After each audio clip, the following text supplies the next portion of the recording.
ทูพี่น้องทั้งเชียงคาเมื่อนี้ทำมาอยู่ตีอย่างก็ทำมาอยู่ตีวัดเฮยโคกค่ะมันเป็นวัดป่าเนี่ยเนาะฮะก็มาถ่ายในพี่น้องเขาแหละเมื่อนี้มาตรยาเหมือนพระอาจารย์เนี่ยวะโอ้ยพอดีว่าวัดวันนี้เราไปไหนกันครับไปวัดครับไปทำอะไรครับเนี่ยใช่ครับตัดหญ้าครับผม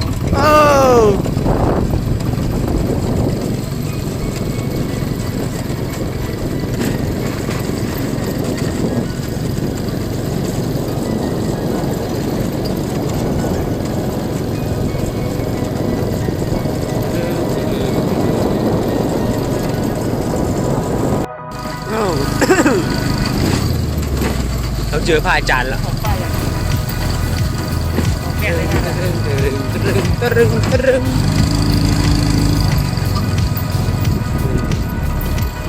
มีของไหมครับ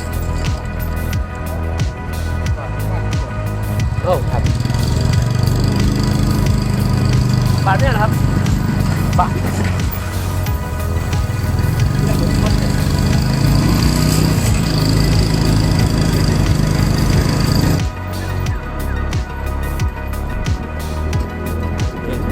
ปรุมเมื่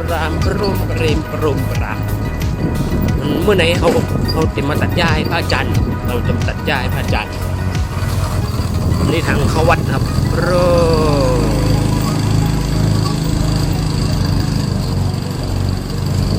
าจะมาตัดหญ้าให้พระอาจารย์จริงเกินอะไรจะได้เจอ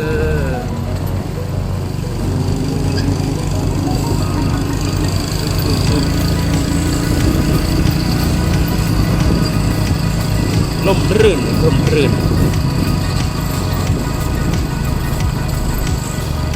เคยมาแล้วครั้งหนึ่งลงมากนี่เราจะมาตัดหญ้าแถวนี้นะครับนี่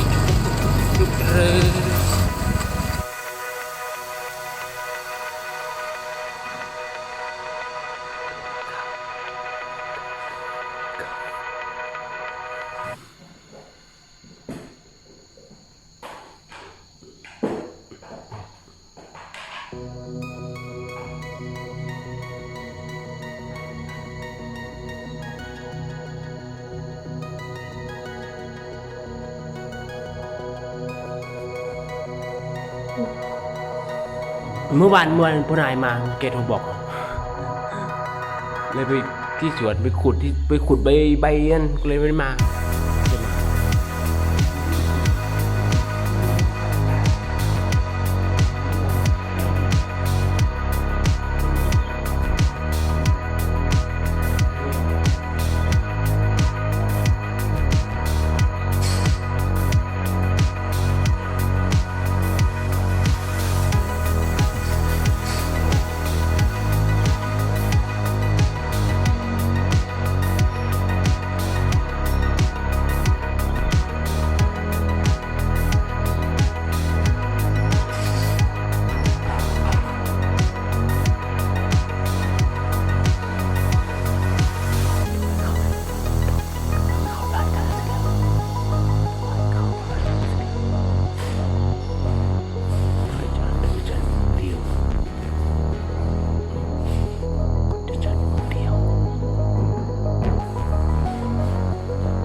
ข้าวให้พระอาจารย์เสร็จแล้วเราจะไปตัดหญ้านะครับนี่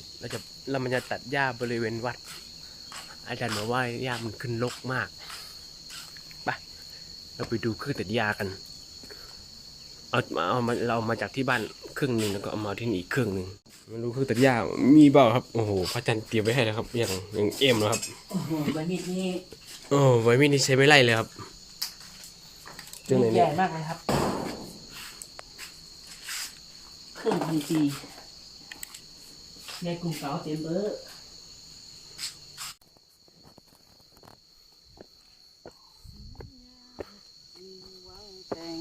พร้อมไหมครับเนี่ยอุปกรณ์พร้อมไหมครับเนี่ยพร้อมเลยครับของผมพร้อมครับผมมี2 จังหวะครับกินน้ำมันอัตลุกด้วยครับ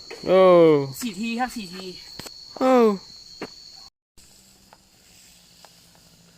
โอ้โหใจละเปลืองครับตัดเอาจริงเอาจังมากครับไกลเกินครับ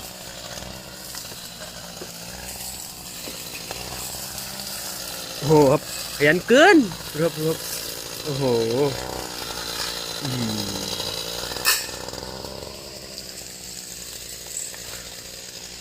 แล้วก็เป็นกุฏิของพระอาจารย์เนี่ยครับเนาะ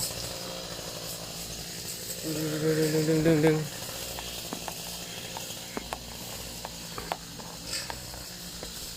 ปึ๊บเริ่มสะอาดเอี่ยมอ่องขึ้นมาเยาค่ะ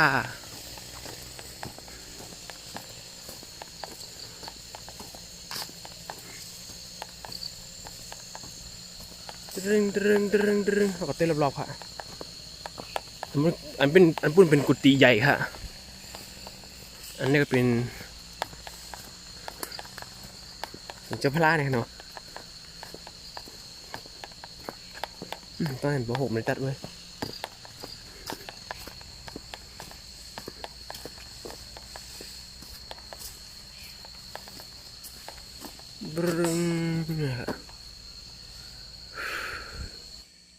ทูพี่น้องทั้งเชียงคาเมื่อไหร่ทำมาอยู่ดีอย่างก็ทำมาอยู่ดีวัดห้วยโคกค่ะมันเป็นวัดป่าเนี่ยเนาะฮะก็มาถ่ายในพี่น้องเขาแหละเมื่อไหร่มาตรยาเหมือนพระอาจารย์เนี่ยว่ะโอ้พอดีว่าวัดมันหกวัดมันอยู่ในเถินเนี่ยเขาเนาะมันเจอวัดมันอยู่มันจะจ้องมันอยู่เนื้อวันในเมืองเนี่ยฮะเมื่อไหร่เขามาตัดเยอะแหลกกุศลเนี่ยเนาะก็การทำบุญหรือว่าการเฮ็ดกุศลมันก็เฮ็ดหลายเมี่ยวฮะมันจะว่าต้องซื้อต้องเสียเงินต้องถวายทานอย่างเดียวถวายของอย่างเดียวมันก็เฮ็ดหลายเมี่ยวค่ะเขาก็เอาเอ็นให้เขาแลกทองเพียววัดเพียวว่ารักษาศีลสวดมนต์ก็เฮ็ดอะไรนี่เป็นกุศลหลายมันจะจำเป็นว่าต้องมีเงินต้องซื้อของอลังการขนาดนั้นมันอยู่ที่จิตนาของเฮานี่ค่ะเนาะไม่ปีใจ